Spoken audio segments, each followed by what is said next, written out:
मेरे प्यारे देशवासियों, नमस्कार। 2024 का ये पहला मन की बात का कार्यक्रम है। अमृतकाल में एक नई उमंग है, नई तरंग है। 2 दिन पहले हम सभी देशवासियों ने 75वां गणतंत्र दिवस बहुत धूमधाम से मनाया है।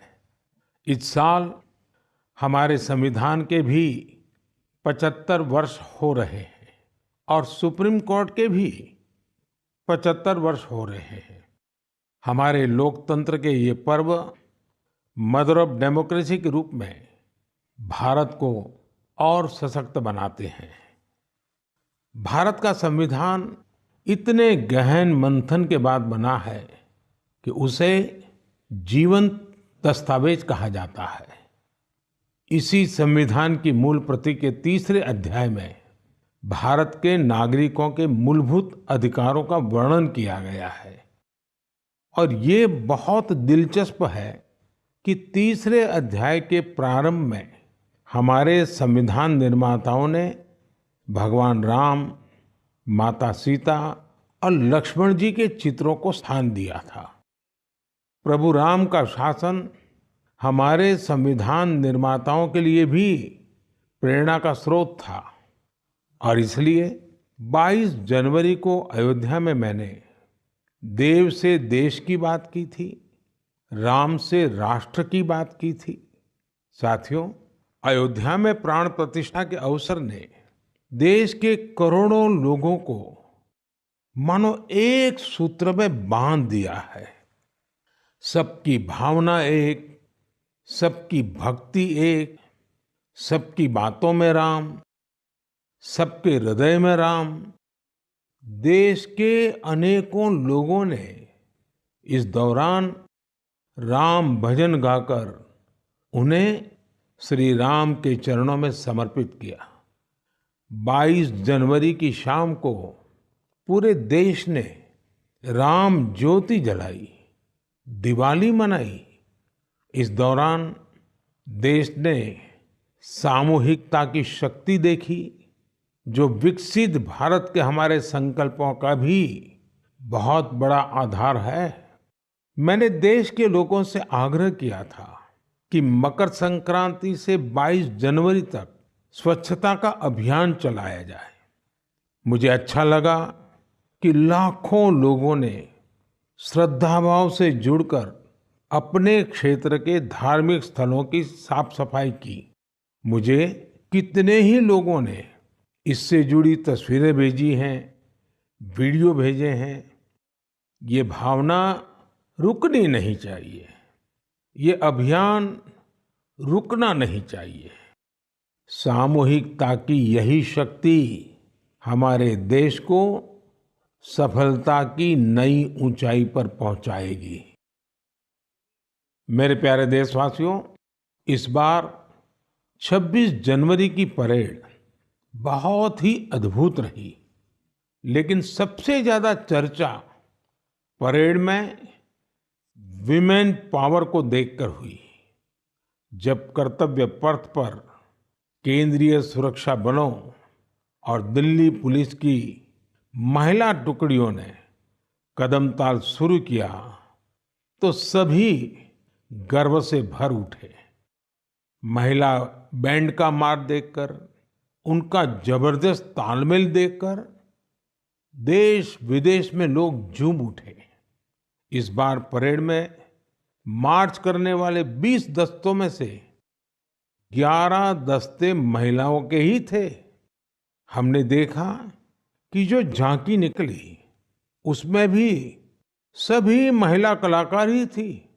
जो सांस्कृतिक कार्यक्रम है उसमें भी करीब 1,500 बेटियों ने हिस्सा लिया था।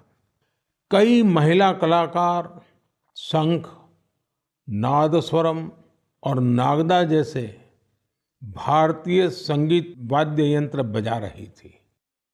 डीआरडीओ ने जो झांकी निकाली उसने भी सभी का ध्यान खींचा।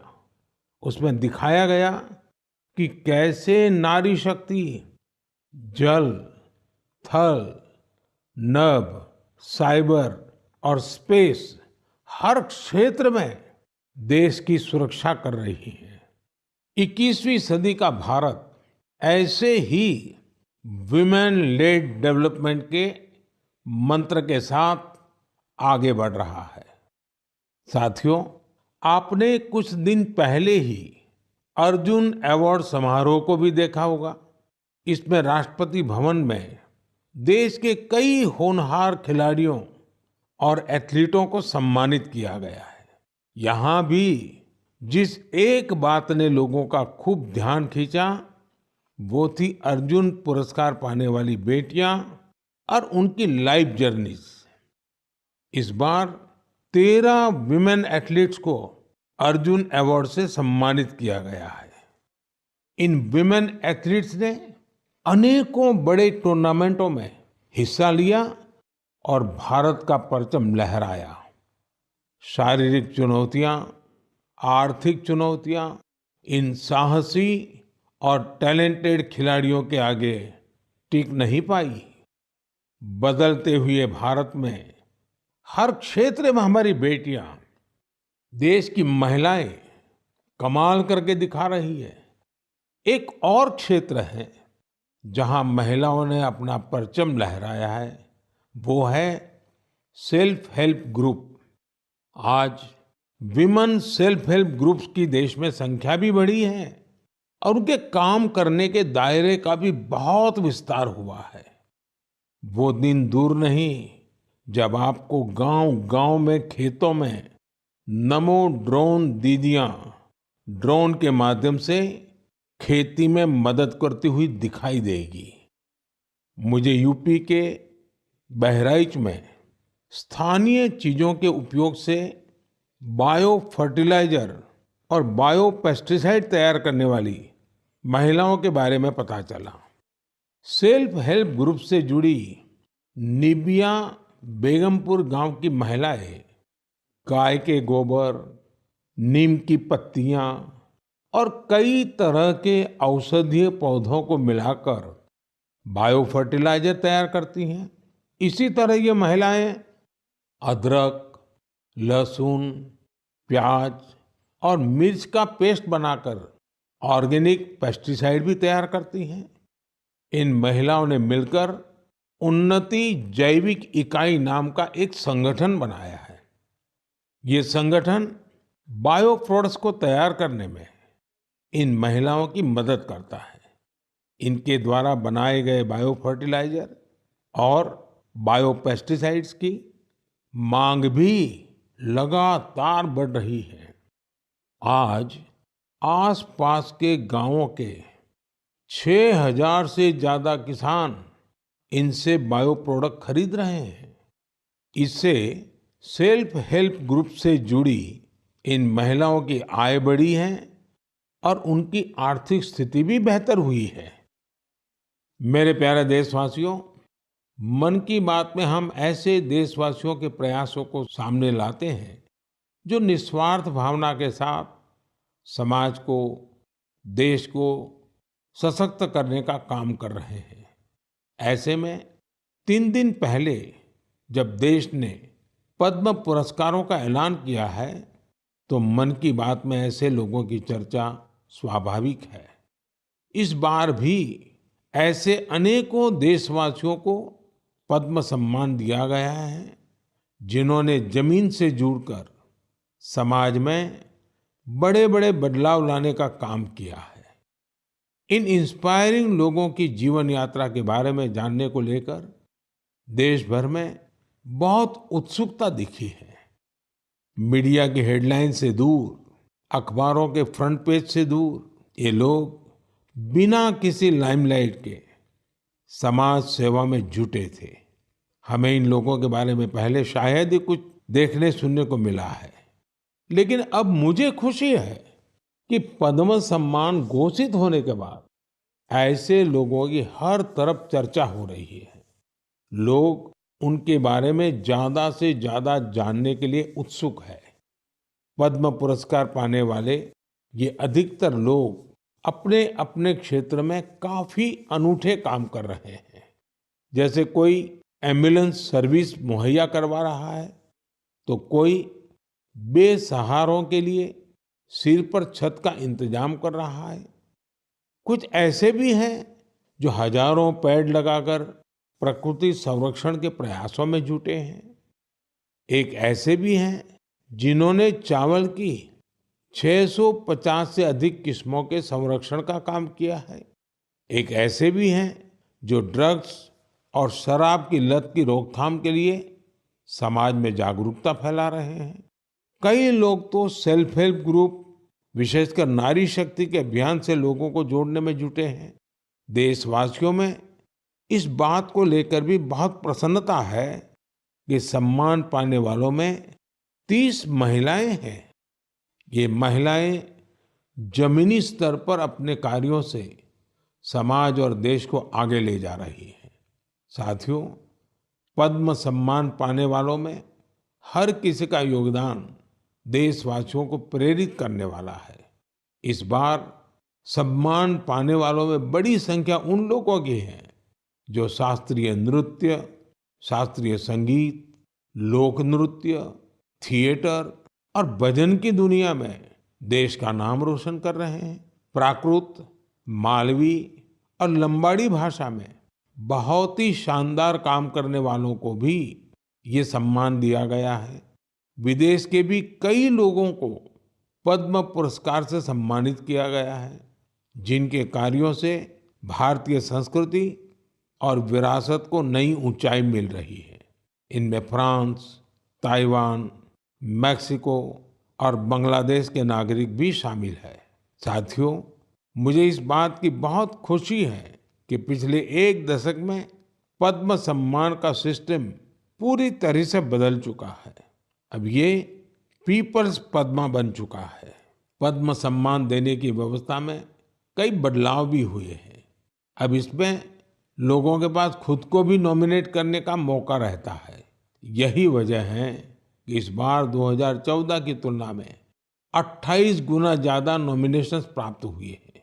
इससे पता चलता है कि पद्म सम्मान की प्रतिष्ठा, उसकी विश्वसनीयता, उसके प्रति सम्मान हर वर्ष बढ़ता जा रहा है।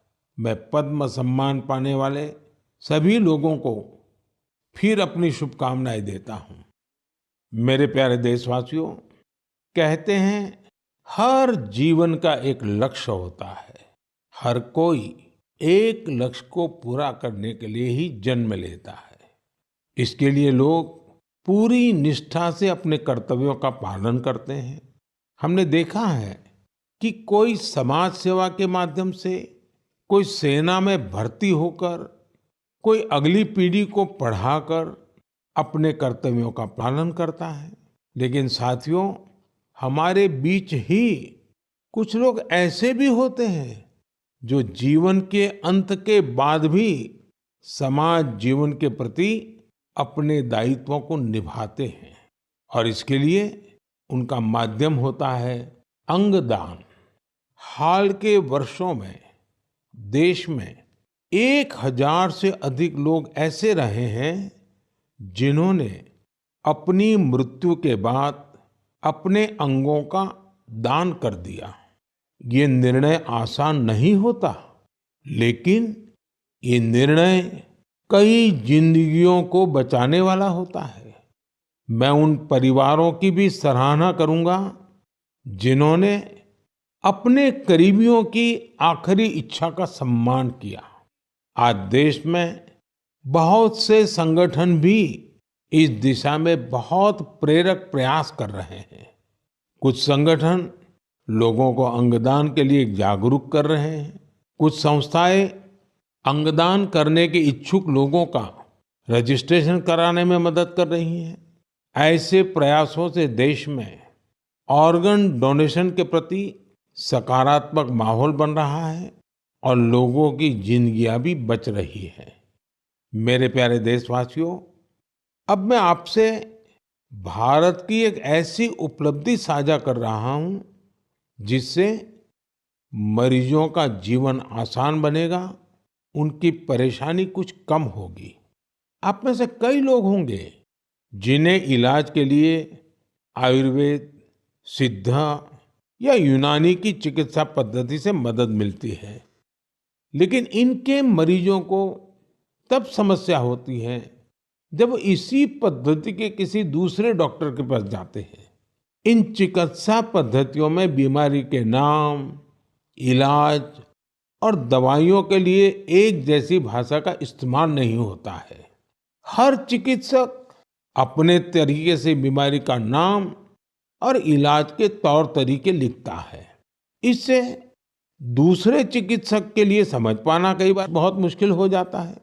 दशकों से चली आ रही इस समस्या का भी अब समाधान खोज लिया गया है। मुझे ये बताते हुए खुशी हो रही है कि आयुष मंत्रालय ने आयुर्वेद, सिद्ध और यूनानी चिकित्सा से जुड़े डेटा और शब्दावली का वर्गीकरण किया है। इसमें विश्व स्वास्थ्य संगठन ने भी मदद की है। दोनों के प्रयासों से आयुर्वेद, यूनानी और सिद्ध चिकित्सा में बीमारी और इलाज के जुड़ी शब्दावली की कोडिंग कर दी गई है। इस कोडिंग की मदद से अब सभी डॉक्टर प्रिस्क्रिप्शन या अपनी पर्ची पर एक जैसी भाषा लिखेंगे। इसका एक फायदा ये होगा कि अगर आप वो पर्ची लेकर दूसरे डॉक्टर के पास जाएंगे तो डॉक्टर को इसकी पूरी जानकारी उस पर्ची से ही मिल जाएगी। आपकी बीमारी, इलाज, कौन कौन सी दवाएं चली हैं, कब से इलाज चल रहा है, आपको किन चीजों से एलर्जी है, ये सब जानने में उस पर्ची से मदद मिलेगी। इसका एक और फायदा उन लोगों को होगा जो रिसर्च के काम से जुड़े हैं। दूसरे देशों के वैज्ञानिकों को भी बीमारी, दवाएं और उसके प्रभाव की पूरी जानकारी मिल जाएगी। रिसर्च बढ़ने और कई वैज्ञानिकों के साथ साथ जुड़ने से ये चिकित्सा पद्धति और बेहतर परिणाम देंगे और लोगों का इनके प्रति झुकाव बढ़ेगा। मुझे विश्वास है इन आयुष पद्धतियों से जुड़े हमारे चिकित्सक इस कोडिंग को जल्द से जल्द अपनाएंगे। मेरे साथियों, जब आयुष चिकित्सा पद्धति की बात कर रहा हूं तो मेरी आंखों के सामने यानुंग जामोह लोगों की भी तस्वीर आ रही है। श्रुति यानुंग अरुणाचल प्रदेश की रहने वाली हैं और हर्बल औषधीय विशेषज्ञ हैं। इन्होंने आदि जनजाति की पारंपरिक चिकित्सा प्रणाली को पुनर्जीवित करने के लिए काफी काम किया है। इस योगदान के लिए उन्हें इस बार पद्म सम्मान भी दिया गया है। इसी तरह इस बार छत्तीसगढ़ के हेमचंद मांझी, उनको भी पद्म सम्मान मिला है। वैद्यराज हेमचंद मांझी भी आयुष चिकित्सा पद्धति की मदद से लोगों का इलाज करते हैं। छत्तीसगढ़ के नारायणपुर में गरीब मरीजों की सेवा करते हुए उन्हें 5 दशक से ज्यादा का समय हो रहा है। हमारे देश में आयुर्वेद और हर्बल मेडिसिन का जो खजाना छिपा है, उसके संरक्षक में श्रुति यानुंग और हेमचंद जी जैसे लोगों की बहुत बड़ी भूमिका है। मेरे प्यारे देशवासियों, मन की बात के जरिए हमारा और आपका जो रिश्ता बना है वो 1 दशक पुराना हो चुका है। सोशल मीडिया और इंटरनेट के इस दौर में भी रेडियो पूरे देश को जोड़ने का एक सशक्त माध्यम है। रेडियो की ताकत कितना बदलाव ला सकती है, इसकी एक अनूठी मिसाल छत्तीसगढ़ में देखने को मिल रही है। बीते करीब 7 वर्षों से यहाँ रेडियो पर एक लोकप्रिय कार्यक्रम का प्रसारण हो रहा है, जिसका नाम है हमर हाथी हमर गोठ। नाम सुनकर आपको लग सकता है कि रेडियो और हाथी का भला क्या कनेक्शन हो सकता है, लेकिन यही तो रेडियो की खूबी है। छत्तीसगढ़ में आकाशवाणी के 4 केंद्रों अंबिकापुर, रायपुर, बिलासपुर और रायगढ़ से हर शाम इस कार्यक्रम का प्रसारण होता है। और आपको जानकर हैरानी होगी कि छत्तीसगढ़ के जंगल और उसके आसपास के इलाके में रहने वाले बड़े ध्यान से इस कार्यक्रम को सुनते हैं। हमर हाथी हमर गोठ कार्यक्रम में बताया जाता है कि हाथियों का झुंड जंगल के किस इलाके से गुजर रहा है। ये जानकारी यहाँ के लोगों के बहुत काम आती है। लोगों को जैसे ही रेडियो से हाथियों के झुंड के आने की जानकारी मिलती है, वो सावधान हो जाते हैं। जिन रास्तों से हाथी गुजरते हैं, उधर जाने का खतरा टल जाता है। इससे जहां एक और हाथियों के झुंड से नुकसान की संभावना कम हो रही है, वहीं हाथियों के बारे में डेटा जुटाने में मदद मिलती है। इस डेटा के उपयोग से भविष्य में हाथियों के संरक्षण में भी मदद मिलेगी। यहाँ हाथियों से जुड़ी जानकारी सोशल मीडिया के जरिए भी लोगों तक पहुंचाई जा रही है। इससे जंगल के आसपास रहने वाले लोगों को हाथियों के साथ तालमेल बिठाना आसान हो गया है। छत्तीसगढ़ की इस अनूठी पहल और इसके अनुभवों का लाभ देश के दूसरे वन क्षेत्रों में रहने वाले लोग भी उठा सकते हैं। मेरे प्यारे देशवासियों, इसी 25 जनवरी को हम सभी ने नेशनल वोटर्स डे मनाया है। ये हमारी गौरवशाली लोकतांत्रिक परंपराओं के लिए एक अहम दिन है। आज देश में करीब करीब 96 करोड़ मतदाता है। आप जानते हैं ये आंकड़ा कितना बड़ा है। ये अमेरिका की कुल जनसंख्या से भी करीब 3 गुना है।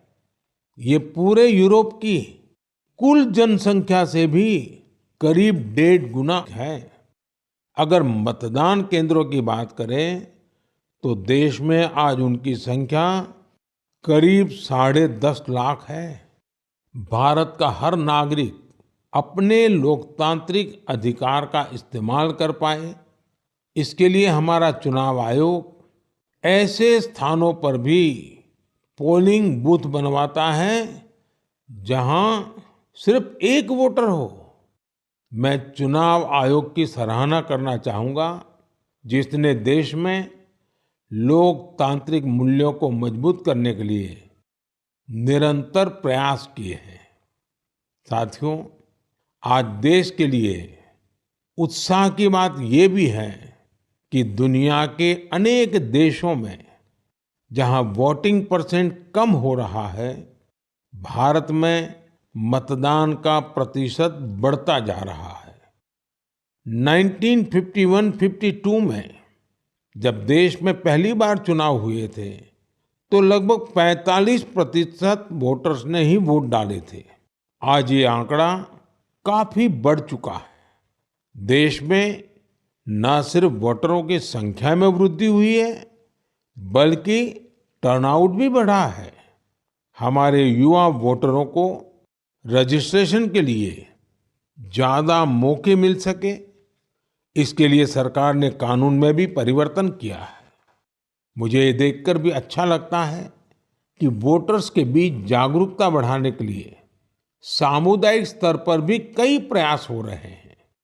कहीं लोग घर घर जाकर वोटर्स को मतदान के बारे में बता रहे हैं, कहीं पेंटिंग बनाकर, कहीं नुक्कड़ नाटकों के जरिए युवाओं को आकर्षित किया जा रहा है। ऐसे हर प्रयास हमारे लोकतंत्र के उत्सव में अलग अलग रंग भर रहे हैं। मैं मन की बात के माध्यम से अपने फर्स्ट टाइम वोटर्स को कहूंगा कि वो वोटर लिस्ट में अपना नाम जरूर जुड़वाएं।